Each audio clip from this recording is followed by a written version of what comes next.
காலகாலமா மனிதர்கள் எல்லாருமே கேட்டுட்டு இருக்கிற ஒரு கேள்வி இது. உங்களை பொறுத்த வரைக்கும் இறைவன் என்பது யார், என்ன?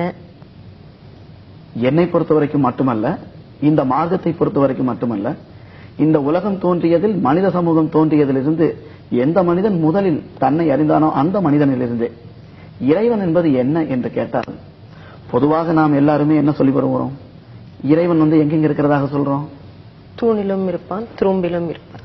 அப்போ அனைத்திலும் இறைவன் இருப்பதாக இருந்தால், அந்த எங்கும் நிறைந்த இறைவனுக்கு ஒரு பெயரோ ஒரு உருவமோ சொல்ல முடியுமா? அனைத்திலும் இருக்கக்கூடிய பொருளுக்கு ஒரு பெயர் ஒரு உருவம் என்று குறிப்பிட்டு சொல்ல இயலுமா? முடியாது.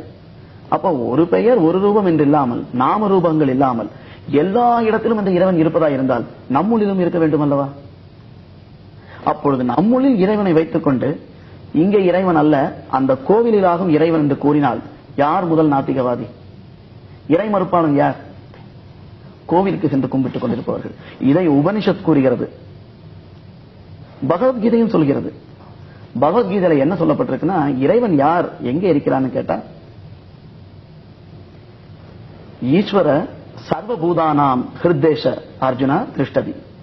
ஈஸ்வரன் எல்லா ஜீவஜாலங்களுடைய ஹிருதயத்தில் இருந்து கொண்டிருக்கிறான், வாசம் செய்து கொண்டிருக்கிறான் என்று கூறப்பட்டுள்ளது. அதனால தான் திருமூலர் சொல்றாரு, உள்ளம் பெருங்கோயில் ஊனுடம்பு ஆலயம். இந்த உடல் தான் ஆலயம், இதற்குள் இறைவன் இருக்கிறான். தன்னை அறிய தனக்கு ஒரு கேடில்லை, தன்னை அறியாமல் தானே கெடுகின்றான். தன்னை அறியும் அறிவை அறிந்த பின் தன்னையே அர்ச்சிக்கத்தான் இருந்தானே. அப்ப தன்னைத்தான் அறிதல் என்று சொல்லக்கூடிய அந்த நிலையைத்தான் அவர்கள் கூறினார்கள். அப்ப இறைவன் எங்க இருக்கிறான்னு கேட்டா, தனக்குள்ளதான் அந்த இறைவன் இருக்கிறான். இஸ்லாம்ல என்ன சொல்லப்பட்டிருக்கு? நான் உங்கள் பிடரி நரம்பை விடவும் மிகவும் சமீபத்தில் இருக்கிறேன். அப்படின்னா என்ன அர்த்தம்? எங்க இருக்கிறதாக குறிப்பிட்டிருக்கு? உங்களுக்குள்ளதான். அவருடைய அர்ஷ், அர்ஷ் என்றால் சிம்மாசனம் பேரு.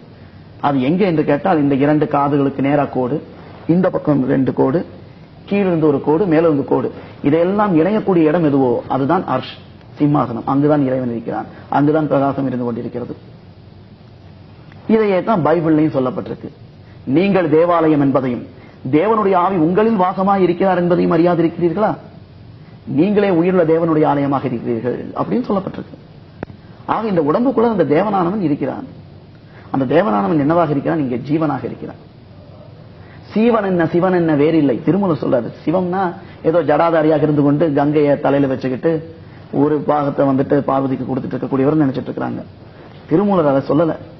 சீவன் என்ன சிவன் என்ன வேறில்லை, சீவனார் சிவனாரை அறிந்தார் இல்லை, சீவனார் சிவனாரை அறிந்த பின் சீவனார் சிவனாராய் ஆயிட்டிருப்பாரு.